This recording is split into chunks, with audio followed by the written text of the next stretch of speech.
Okay, welcome to part 2 of my DD travel hammock demonstration.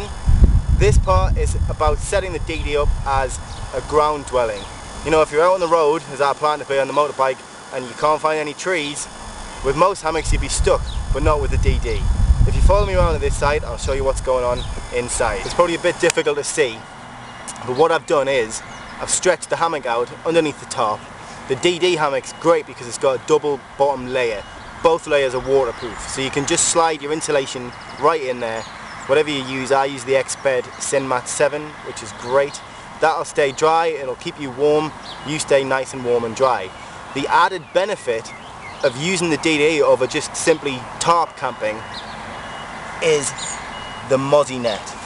You can suspend the mozzie net the same way that I showed you in the hammock video. You just clip it to the carabiners that I've already dangled off the tarp ridge line. Pull those knots to the side, that suspends the mozzie net above you. You can zip yourself in, you get a nice comfortable night's sleep, warm, dry, no insect bites. It's great.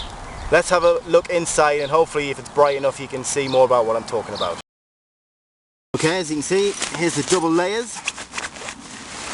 One layer and two layers inside.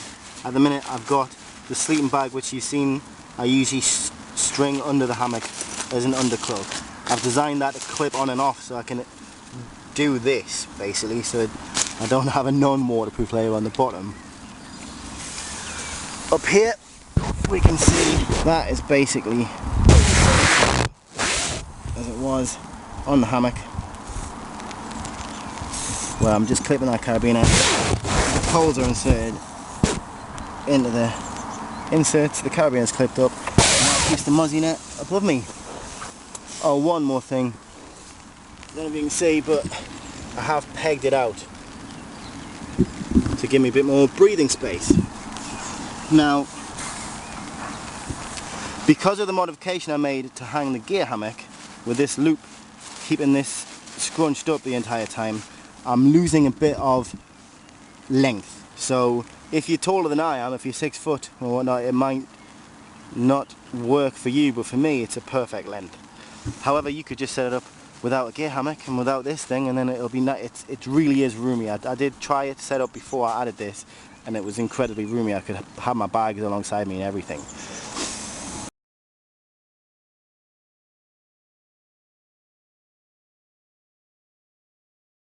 Okay, so what I've done is I've used 2 walking poles as makeshift tent poles, and then with the tarp still in its snakeskin, I've simply strung it up with a simple clove hitch over the top and pegged it down at the bottom so it's nice and taut.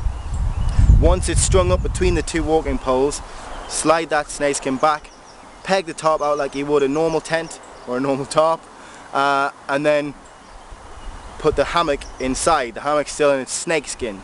So what I did then was peg the ends of the hammock out using the suspension until I could slide the snakeskin off and then spread it out and away you go.